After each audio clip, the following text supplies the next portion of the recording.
Gracias, muy buena noche. Esta es la noche precisamente del 5 de mayo del 2020 y nosotros acá por TN23 y Radio Cadena Sonora muy contentos de tenerle para otro análisis. Sandy Monroy, ¿cómo estás en esta noche? Muy bien, Julio, Gracias. muy buena noche. Ya lista, porque recordemos que en 2 días es nuestro aniversario. Qué excelente, gracias que lo recuerdas. Yo sé que usted lo tiene en mente porque el próximo jueves 7 en este caso de mayo, llegamos a nuestros ¿cuántos años, Sandy? 2 años de estar al aire en este programa, gracias a usted. Así que si les parece, iniciamos entonces con el análisis y el tema de esta noche. Por favor, Sandy, claro que sí. Hablaremos acerca de esas denuncias que ha recibido el Ministerio de Educación respecto al exceso de tareas por parte de algunos establecimientos educativos privados.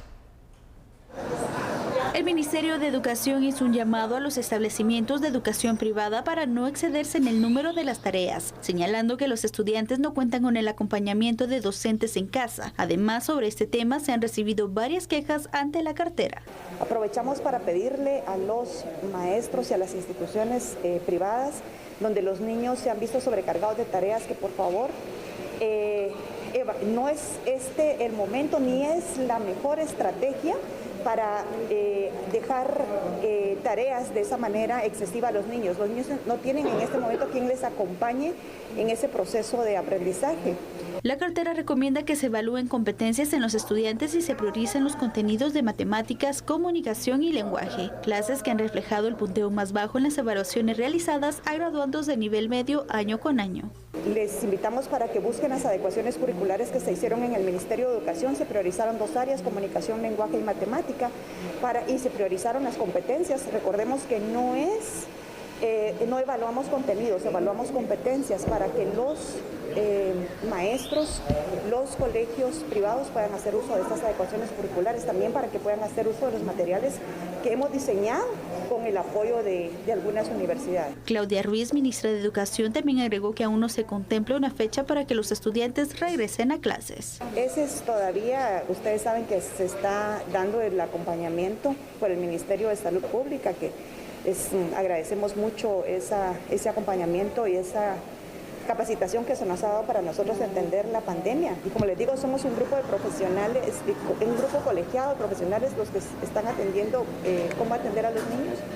Y lo más importante acá es que en el momento que la medida que se considere asumir va a ser una medida colegiada. Y todavía no se considera que los niños regresen a la escuela. El presidente ha sido enfático en que no van a regresar todavía los niños a la escuela. Y no tenemos una fecha prevista en este momento.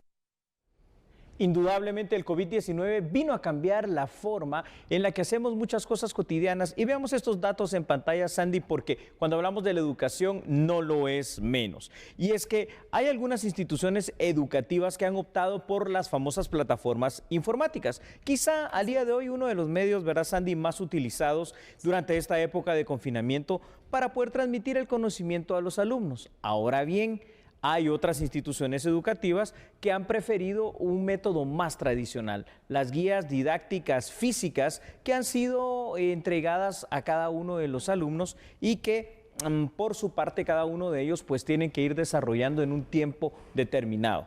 También se ha optado por otro esfuerzo conjunto, hay que decirlo, del Ministerio de Educación con los canales nacionales, concretamente en Canal 13, donde se transmiten clases televisadas a partir de las 9 de la mañana. Entonces, ha habido un cambio inclusive para poder recibir el conocimiento. Ahora, la cuestión y lo que la ministra de Educación está cuestionando específicamente es que hay quejas de que en muchas instituciones se deja un trabajo excesivo en cuanto a tareas. Efectivamente, Julio, porque sabemos que obviamente los padres de familia tienen que dar cierto acompañamiento, pero han recibido quejas de padres que indican, bueno, solo me vienen a dejar el material y yo tengo que hacer o ver cómo le hago para que el niño esté aprendiendo. Y realmente sabemos que la función del maestro es esa. El padre tiene que ser al acompañamiento para hacer los ejercicios, para hacer ciertas tareas, pero se está indicando entonces que el tema didáctico por algunos maestros se está dejando por un lado y únicamente se acumulan tareas, se acumulan temas que al final los padres tienen que ver cómo hacen para que los hijos aprendan. Es correcto, y ahí es donde está la situación. Obviamente, en este cambio que nosotros estamos bien conscientes que todavía los niños, los estudiantes de todos los niveles no pueden regresar a las aulas del colegio, de la universidad, porque esto representa un grande riesgo. Hay que tomar una previsión y es precisamente la que tú dices. No se trata solo de dejar trabajos, no se trata solo de dejar tareas, sino que se trata de dar material, de dar una guía didáctica para el desarrollo y para la interacción probablemente entre alumnos y maestros. Puede ser que de manera virtual se haga con una inmediatez y que de manera física exista el espacio, el tiempo y la posibilidad de preguntar, porque nunca jamás va a ser lo mismo específicamente cualquiera de estos métodos a una clase magistral donde estás presente y puedes hacer los cuestionamientos al maestro, cosa que por el momento no es posible hacer. Pero mira, Julio, realmente vemos que en algunos lugares, por ejemplo en la capital, en algunos departamentos, algunos municipios, pues sí se tiene cierto acceso a la tecnología, al internet, es en correcto. Algunos casos, pero también hablemos de muchas áreas rurales que no hay acceso, por ejemplo, a internet, a siquiera una computadora, un teléfono inteligente. Tenemos esa precariedad. Entonces, eso no tiene que ser impedimento para que los maestros cumplan con su función. Es. ¿Y por qué lo digo? Porque hemos visto algunos casos, Julio, donde hay maestros y han sido historias destacadas donde viajan 2, 3 días a distintas comunidades a entregar personalmente a los padres las guías didácticas. Entonces, si ellos pueden, los demás también lo pueden hacer. Por eso, fíjate con esto que estás mencionando, por supuesto que la tecnología es maravillosa, pero en algún determinado momento, si no tienes acceso, eso que parece ahora tan práctico y tan lindo que son las plataformas virtuales, pues pierden allí toda la efectividad. Me gusta mucho esa otra situación, o combinar ambas, o en todo caso ir a lo seguro. El Ministerio de Educación la semana pasada entregaba las bolsas precisamente de alimentos que corresponden a cada estudiante y a la par se estaban entregando las guías didácticas de manera física, de forma en que ahí ya no hay una excusa para decir, miren, no tuve acceso a internet, porque eso hay que buscarlo también, ¿verdad? Aún en las mismas áreas, pues en las áreas rurales mucho más, pero aún aquí en la capital te pueden salir con las excusas, ¿verdad? Y en las grandes ciudades no tenía internet, mi teléfono, mi computadora no tenía saldo, no había wifi, entonces no pude hacer las cuestiones. Mientras que si lo das de esta manera y hay un seguimiento pertinente tanto en lo público como en lo privado, ahí no va a haber forma de perderse. Y aparte de ello, Julio, por ejemplo, en los establecimientos educativos privados se está dando mucho este tipo de denuncias, donde sabes que, por ejemplo, si tu hijo va a un establecimiento privado es porque a lo mejor tienes un poco más de posibilidades de pagar la colegiatura y por lo tanto tienes un poco más de recursos, y que obviamente estés pagando, que al final te toque hacerla a ti de maestro porque no te están dando el seguimiento correspondiente y que aparte de esto estés pagando.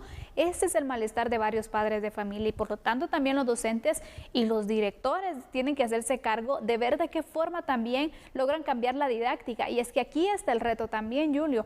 Hay docentes que sabemos que también obviamente no están al 100 con el uso de la tecnología, pero que en este tipo de situaciones tienen que ver la posibilidad de adecuar su didáctica a los medios que tengan para poder hacer llegar ese aprendizaje. Tienes toda la razón, Sandy. Esto me lleva inclusive a reflexionar a otra cosa, y tú lo has dicho, aquellos que tienen sus hijos estudiando en instituciones privadas para un mejor nivel educativo, probablemente porque existe la posibilidad, solo recordarles una cuestión: están todos estos maestros, todo este personal administrativo, directores, todo lo que tú has mencionado, pues que también necesitan su sueldo, su salario, su paga por lo que hacen. Ahí se recuerda entonces de pagar el colegio. Ese es un comentario muy importante. Tengo más datos para el análisis, no sé si me permites ponerlos sobre la palestra acá para que lo hagamos.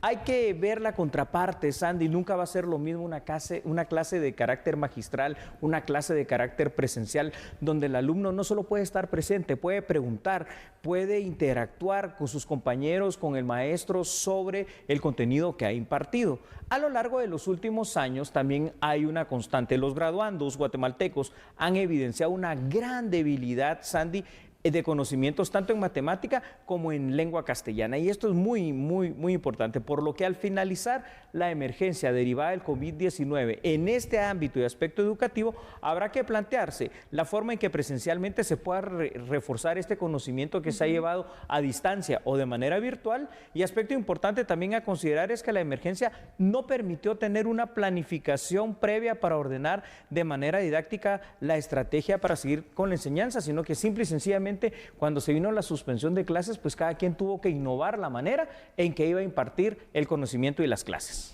Eso es muy importante, Julio, porque sabemos entonces, si gran parte también de este esfuerzo se va a dejar a los padres de familia, entonces también hay que darle seguimiento. Sí. Los maestros con los padres de familia, es decir, correcto. ¿Qué tanto un padre de familia conoce los temas que va a darle a su hijo, con el cual va a reforzar? Es no que necesariamente. Ese es otro punto también. ¿Verdad que sí? Es allí donde se necesita sí o sí esa presencia, ese seguimiento del maestro, la gente especializada para esto, que han estudiado en cada una de sus áreas de especialización a efecto de dar y de cubrir los contenidos mínimos que el alumno debe saber. Otra de las cosas que yo creo importante replantear es que cuando ya se logre regresar a clases, estoy seguro que las vacaciones de fin de año obviamente ya no habrán, porque ha habido mucho tiempo en el cual no se ha asistido a clases, y probablemente lo que habrá que determinar, Sandy, es si el ciclo escolar terminará en el mes de noviembre o en el mes de diciembre para reponer inclusive ese tiempo. Definitivamente, será un análisis que obviamente deberán hacer las autoridades, y recordemos que en este momento hay padres de familia que no están yendo a trabajar. Así es. Por la cuarentena, pero también qué pasará cuando poco a poco se vayan activando diversos sectores comerciales, diversos sectores al final productivos de nuestro país, y qué van a hacer los estudiantes. Entonces, por eso es necesario que los maestros presten mayor atención. No estamos generalizando. Este es un llamado para quienes en realidad le están dejando la carga a los padres de familia, que son estas denuncias que ya se han planteado. Pongámonos a pensar en este punto, porque los niños necesitan seguir aprendiendo. Así es, y a los buenos maestros, a los buenos colegios que han hecho las cuestiones como se merecen, pues nuestro respeto, nuestra admiración y nuestra felicitación. Dando por concluido este primer tema, nos vamos a la pausa, pero ¿nos quieres decir qué es lo que sigue, Sandy? Por supuesto, Julio. Estaremos abordando otra temática que también es muy importante, y es acerca del tema del trabajo, los desempleos específicamente. ¿Qué le espera a nuestro país en los próximos días, los próximos meses? ¿Cuál es el análisis que hacen diversos sectores económicos? Es un tema muy importante. No quiero dar la cifra todavía. Mejor vaya, tome agua, tome café, tome té, agárrese a su silla, a su asiento, a su cama y regrese después de la pausa. Se va a asustar un poquito. Vamos a la pausa, regresamos enseguida. Señoras y señores, no cambien, somos a la medida.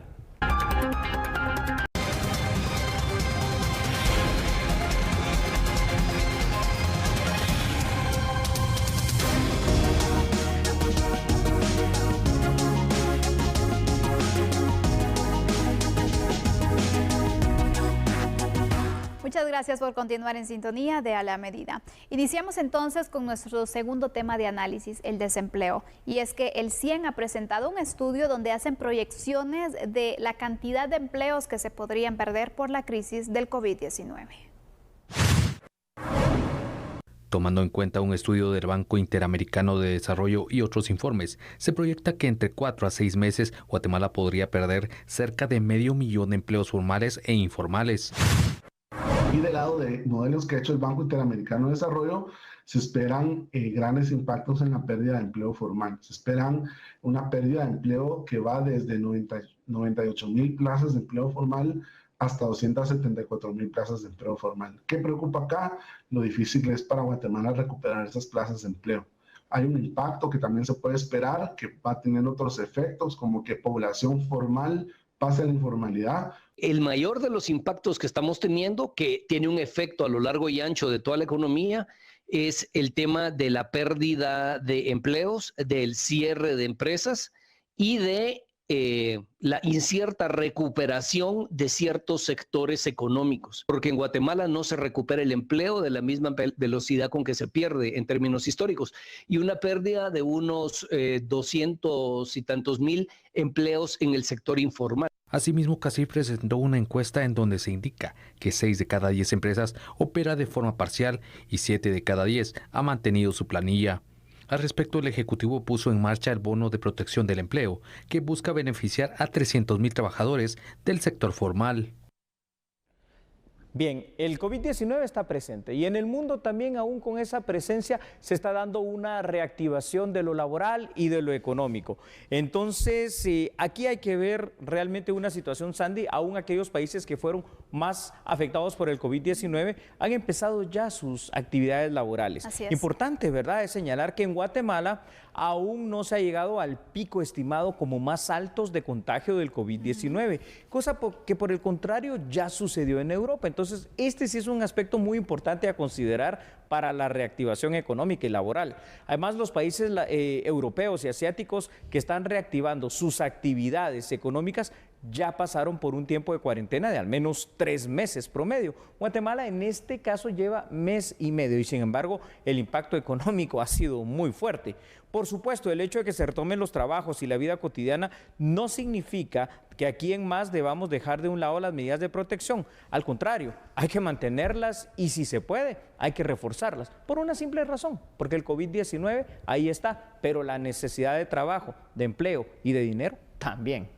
Por un lado, se tienen estas proyecciones, Julio, que obviamente son lamentables cuando vemos medio entonces, millón. Imagínate, de empleo formal e informal. Y es Correcto. que estamos hablando del tema informal donde las personas, muchos de ellos son emprendedores, son personas que no tienen obviamente las prestaciones, Correcto. personas que no tienen un horario establecido y que aún así estén también dentro de estas cifras. Hablamos que el sector informal ocupa el 70% de la actividad económica de nuestro país, imagínate. Yo creo que ahí es donde viene lo dramático, porque con ese número que has dado es muy correcto, del 70% al menos de las personas económicamente activas dedicadas a la informalidad y que por supuesto derivado del COVID-19, si vendían dulces ya no venden dulces, si se dedicaban a comercializar con granizadas pues tampoco se están vendiendo, la situación se vuelve muy dramática. ¿Sabes por qué? Porque al final de cuentas hay que pensar y hacer un análisis un poquito más grande. Muchas de estas personas dirán, aquí la posibilidad es, no consigo trabajo, no puedo vender lo que hago, me muero de hambre o se muere de hambre mis hijos y mi familia, pueden ser hasta tentados para algunos de ellos para delinquir, para unirse a organizaciones criminales. Puede esto aumentar en un determinado momento los índices de robos, de hurtos, de asaltos y de otro tipo de cuestiones. Por eso hay que hablar este tema y hay que empezar a encontrarle una solución, si no se va a volver otra crisis social dentro del tejido social, valga la redundancia, guatemalteco. Sí, Julio. Y mira, por un punto también se está pensando y es esta disyuntiva entre la salud y la economía, que es algo que ha tenido a varios países, entre ellos Estados Unidos, te diría que obviamente quieren ver de qué forma pues activan su economía. Ya hay otros países como Asia, en Asia, por ejemplo, Asia, sí, donde también pues ya están activando su economía, también Europa, también hay otros países donde la están haciendo poco a poco, pero que ya pasaron también un tiempo de esta cuarentena, de estas medidas que se tomaron y que obviamente efectivamente a nosotros todavía nos hace falta. Tienes toda la razón, Sandy, y por eso también para el análisis es importante que tengamos otros datos que nos ayuden a llegar o a tratar de determinar una verdad. Tenemos que recordar algo que es innegable. Uno de los principales problemas, Sandy, ligados al coronavirus ha sido la pérdida masiva de empleos. Solo en Estados Unidos, al día de hoy, más de 26 personas se han quedado desempleadas. 26 millones. 26 millones de personas, ¿te imaginas tú eso? Situación a la cual Guatemala obviamente también es afecta. Los sectores, como tú ya lo indicaste, más afectados son obviamente la economía nacional, el sector de la informalidad, que es la gran mayoría de personas, y por supuesto las empresas privadas que están funcionando con el personal mínimo, están funcionando también con despidos o están funcionando con suspensión de contratos. Por ello, aparte de la fase de contención por lo cual Guatemala está atravesando, es necesario empezar a diseñar una estrategia política, como le querramos llamar, adecuada para la reactivación tanto en lo laboral como en lo económico del país. El COVID-19, Sandy, como ya se ha dicho, vino para quedarse, por lo que debemos aprender a convivir con él cuidándonos y haciendo que Guatemala salga adelante de este bache económico y de desempleo, podemos decir, en muchos casos también. Por supuesto, así como hay diversos informes, también hay organizaciones que ven el tema económico y de desarrollo que hacen la recomendación de no anteponer la situación económica a la salud, porque obviamente la salud debe estar primero, porque sin salud obviamente no vas a tener trabajadores que estén también produciendo y que obviamente esto vaya mejorando también la productividad en un país. Esa es la recomendación que hacen, que no se levanten medidas inmediatamente, CEPAL hacía recomendaciones como estas y yo creo que es muy oportuno tomar en consideración porque lo hacen también luego de hacer análisis de otros países que han hecho lo contrario y que han tenido que regresar a ciertas medidas y con mayor impacto. Te pongo un ejemplo, fíjate que hasta hace más o menos 3 semanas atrás Brasil tenía un número bastante pequeño en cuanto a contagios y obviamente en cuanto a muertes, pero ¿qué pasó? Hace esas 3 semanas abrió su economía de una manera total y en 3 semanas se fueron a 3.700 personas fallecidas. No estoy ni siquiera dando el número de los contagiados, ahí es donde hay que tener cuidado también. Ahora, por el otro parte y como contrapeso está la situación de que ya muchas personas están en un nivel de desesperación también terrible, tremendo. Me dicen, mire, me suspendieron el contrato, mire, me quedé sin trabajo, mire, no estoy vendiendo, mire, ¿qué hago? ¿Verdad? Entonces,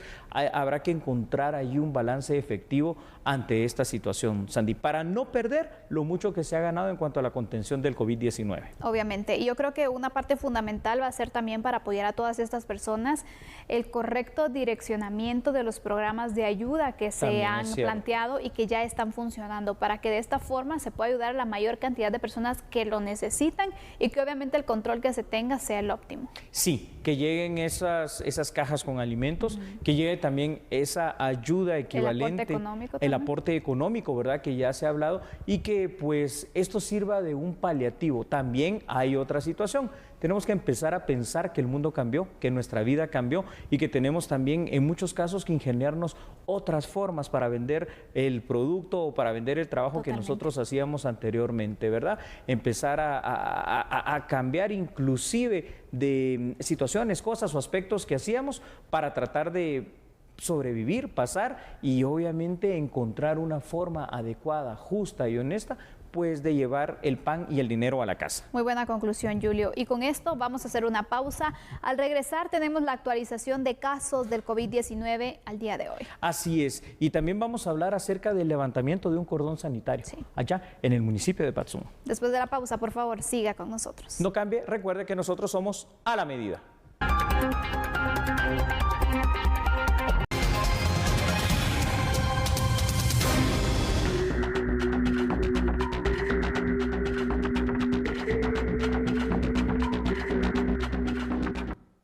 Hoy el ministro de Salud dio a conocer 33 nuevos casos de COVID-19 en nuestro país. El ministro de Salud, Hugo Monroy, confirmó 33 nuevos casos positivos con COVID-19, con lo que la cifra de infectados se eleva a 763 en Guatemala. Y en Patzum, el cerco sanitario será liberado el día de mañana por el señor presidente, el doctor Alejandro Yamatei Falla, ya que aquí, en este municipio, no se han reportado desde hace 14 días más casos positivos en el municipio de Chimaltenango. Debo anunciarles que cerramos el día con las siguientes cifras: 33 casos positivos, siendo estos 18 masculinos y 15 femeninos. No contamos con pacientes recuperados ni pacientes fallecidos. Actualmente se encuentran 4 pacientes en el intensivo. Se realizaron el día de hoy 451 pruebas y están pendientes de procesar 175 para un total de 626 pruebas. Tenemos 663 casos activos, 79 pacientes recuperados y seguimos lamentando el fallecimiento de 19 personas y 2 fallecidos por causa ajenas al COVID-19. Esto nos da un total de 763 casos en el país. Asimismo, han sido enfáticos en mantener estrictas medidas de prevención e higiene, por lo que se recomendaron nuevamente el lavado constante de manos, uso de mascarilla y especialmente respetar el distanciamiento social.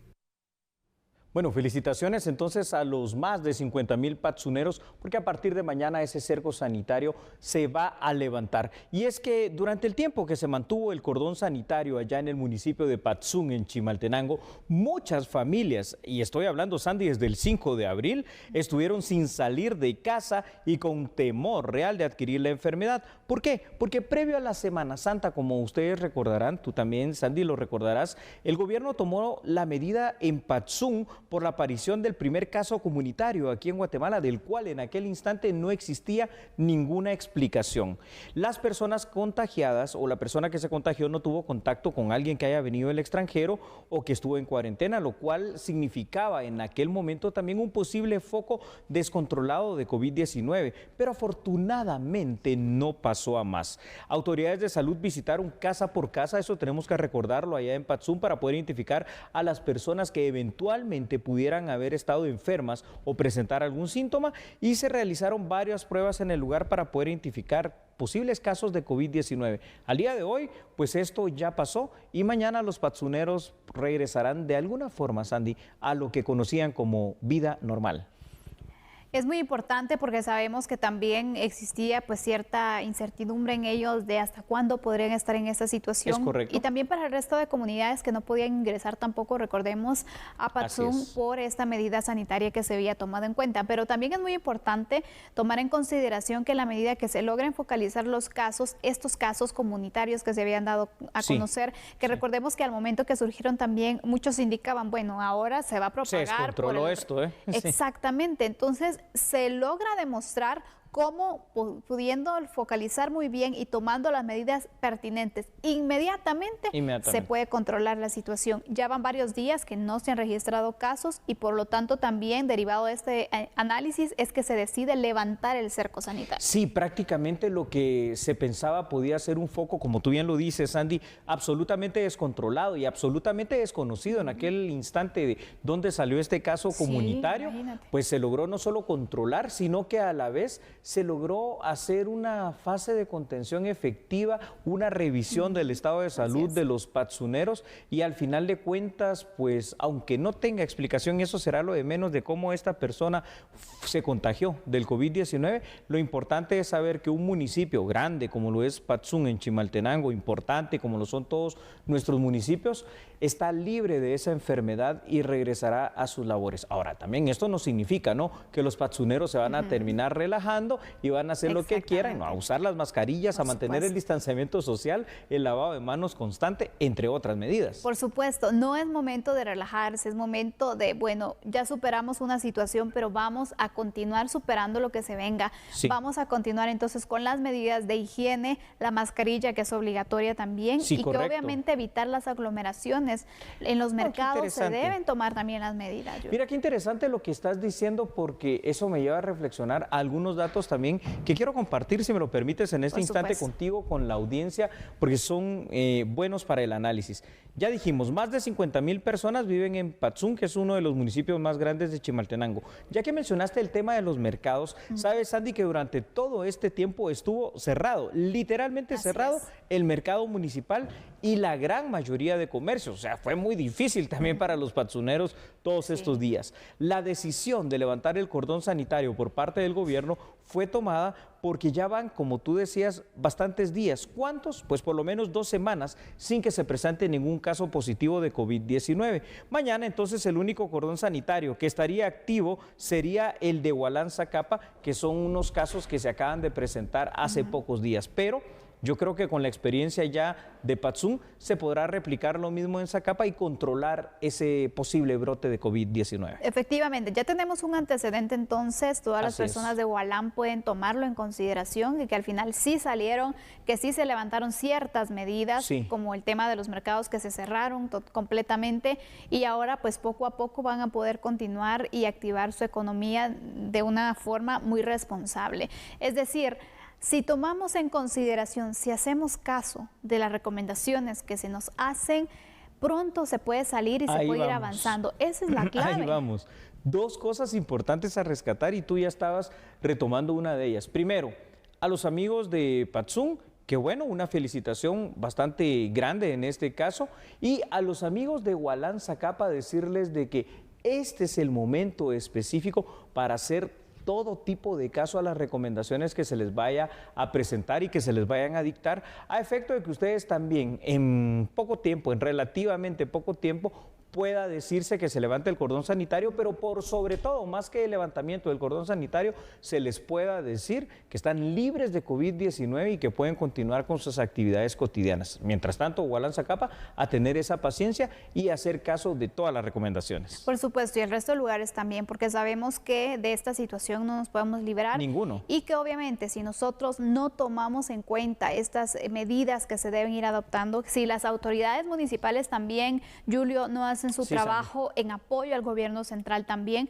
yo creo que ahí va a estar un poco complicado y podríamos tener más focos de contaminación, de contagio del COVID-19 y otros también cercos sanitarios que se podrían establecer si no se toma en serio este tema. Tienes toda la razón, y este va a ser un llamado de atención en cuanto a las acciones de prevención específicamente, sobre todo ya por lo que veníamos hablando en los otros temas, cuando se empiece a normalizar la vida, digamos, que conocíamos como cotidiana hasta hace algunos meses, 2 meses atrás, donde ya las personas todas están, por ejemplo, en la calle, trabajando en los comercios, en los mercados, y donde no tenemos que olvidar que aunque eso pase, el COVID-19 siempre seguirá rondando. Recordemos que no existe todavía una cura como tal, no existe una vacuna como tal, y la mejor medicina hasta el momento ha resultado ser este cuidado, esta prevención, esta limpieza y estos nuevos hábitos que hemos adoptado, ¿verdad? Definitivamente. Y Julio, también tratando los temas de los casos nuevos que se han registrado y sobre todo también que afortunadamente ya no se han registrado, hoy al menos no se registraron casos comunitarios y también fallecidos por el COVID-19. Es cierto, sí. No son cifras también que mantienen esa esperanza de que vamos a salir adelante. Sí, es bastante esperanzador el saber de que se ha logrado contener primero que no crezca la curva, que no sean muchos los casos de personas infectadas, porque a más infectados, más posibilidades de que haya muertes, ¿verdad?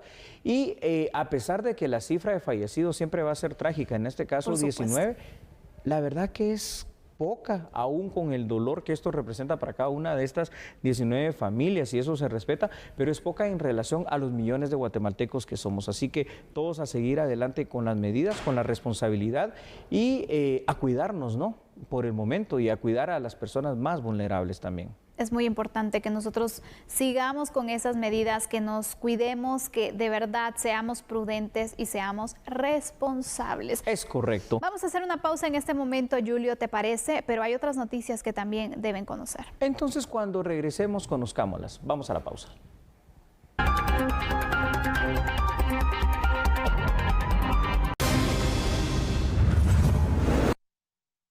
¿Sabe usted que en una primera fase de algo ya diseñado, el Ministerio de Finanzas Públicas va a entregar más de 5,000 millones de quetzales entre este miércoles y jueves a todos aquellos ministerios y dependencias del Ejecutivo que están coordinando planes de apoyo para las personas y para todos los guatemaltecos derivado de la emergencia del COVID-19? Vea, por favor, esta información. Es que el pueblo de Guatemala sepa que ya el Ministerio de Finanzas desde hace algunos días tiene los recursos disponibles provenientes de los 11,000 millones de quetzales del préstamo que es parte del decreto 13-2020, y de esos 11,000 millones de quetzales estamos haciendo ya el traslado de casi 3,500 millones de quetzales. Este traslado está integrado por 2,000 millones de quetzales que ya nos solicitó por escrito el Ministerio de Desarrollo, 598 millones de quetzales que también ya nos solicitó el Ministerio de Economía para el Fondo de Protección al Empleo, y 1,200 millones de quetzales que también ya nos solicitó el Crédito Hipotecario Nacional para comenzar con el otorgamiento de préstamos, que es algo que es sumamente importante para dinamizar la economía del país. Hemos de decir también que del decreto 12-2020, que son 2 préstamos por 400 millones de dólares, ya nos solicitó el MIDES, que es el Ministerio de Desarrollo Social, y el MAGAS, 650 millones de quetzales, que van a consistir y se van a utilizar para la dotación de alimentos a las personas más vulnerables del país. Y en otro tema, los migrantes que fueron retornados a nuestro país, que regresaron de un vuelo, recordemos, de rescate, continúan en el albergue Ramiro de León Carpio mientras esperan los resultados de las pruebas por el COVID-19. 76 guatemaltecos retornados de Houston, Estados Unidos, regresaron a Guatemala en el primer vuelo de 3 que se tienen contemplados para esta semana. El Ministerio de Salud Pública confirmó que todos traían certificados de estar libres de coronavirus desde que salieron del referido país. Aún así, los 75 adultos fueron enviados al albergue Ramiro de León Carpio en la zona 13, y de ellos se tomaron a 8 al azar para hacerles hisopados y confirmar que no son portadores del virus. Si los resultados son negativos, todos serán enviados a sus domicilios a cuarentena obligatoria. El pasajero número 76 es un menor que viajaba sin acompañamiento. Él se encuentra en un albergue distinto al resguardo de la Secretaría de Bienestar Social. En este momento tenemos 2 albergues habilitados de la Secretaría de Bienestar Social. En un albergue tenemos 24 niños y niñas migrantes no acompañados y en el otro tenemos 8 migrantes no acompañados, de los cuales en este momento la Secretaría de Bienestar Social les está dando el abrigo correspondiente. Entre ellos le estamos dando alimentación, atención psicológica y médica. Es muy importante mencionar que a la fecha ninguno de estos 24 que están en este albergue y en el 8 que están en los otros 8 que están en el otro albergue, todos han presentado tener un perfecto estado de salud, no han presentado ningún tipo de síntoma de COVID-19. Eso es algo muy importante para que la población esté tranquila y estamos a la espera de unos resultados, de 14 resultados del Ministerio de Salud Pública para poderlos reintegrar a sus familias de la manera más adecuada. De todos los menores migrantes no acompañados que han regresado al país en este estado de calamidad, están pendientes 32 de ser reunificados con sus familias.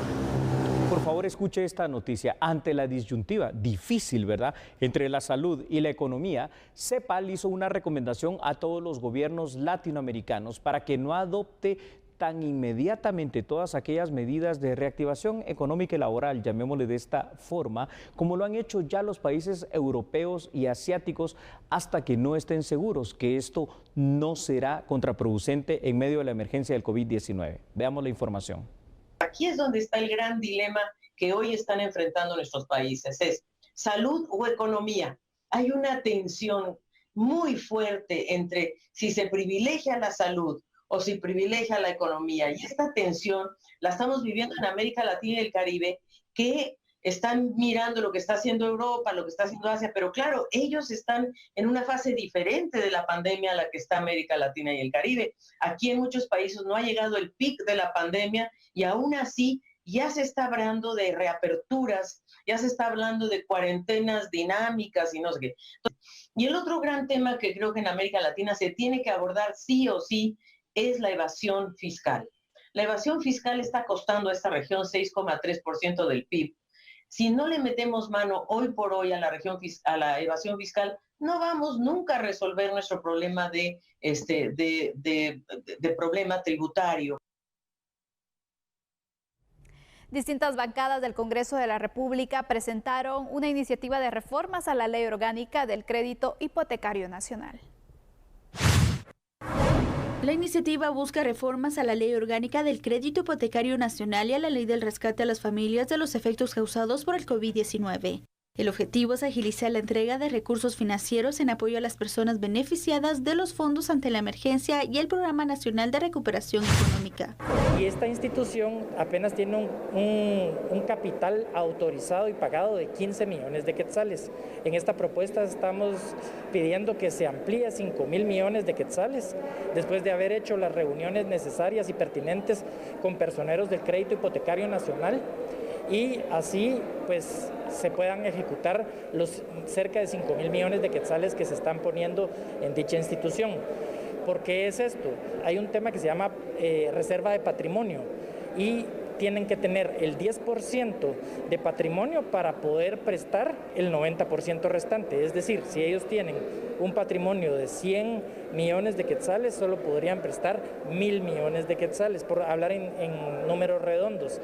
Y hoy por hoy el patrimonio neto del Crédito Hipotecario Nacional es de 268 millones de quetzales, lo que querría decir que solo podrían prestar 2.500 millones de quetzales, y hoy por hoy ya se acercan a los 2.000 millones de quetzales en cartera, por lo cual es urgente aprobar esta iniciativa de ley. Los congresistas de diversas bancadas ponentes de la iniciativa señalaron que la última modificación a la ley orgánica del CHN se realizó hace 41 años, por lo que es necesaria una modernización para agilizar procesos y ampliar el capital autorizado, entre otros. Otra de las reformas es para un descuento obligatorio a el Estado, municipalidades, entidades descentralizadas, autónomas o semiautónomas, también de empresas privadas del salario de sus empleados para cubrir obligaciones con el CHN como deudores o codeudores, por préstamos, deuda de tarjetas de crédito, ahorros u otros descuentos que ellos autoricen. Los congresistas señalaron que solicitarán que esta iniciativa de reforma se apruebe de urgencia nacional para agilizar y transparentar el uso de los fondos a cargo del CHN en atención de la emergencia. Por esta noche terminamos, pero es importante recordarles que el jueves aquí estamos cumpliendo 2 años, gracias a Dios, gracias a usted. Así es, nuestro aniversario lo esperamos, por supuesto. Que descanse. Feliz noche. Chao.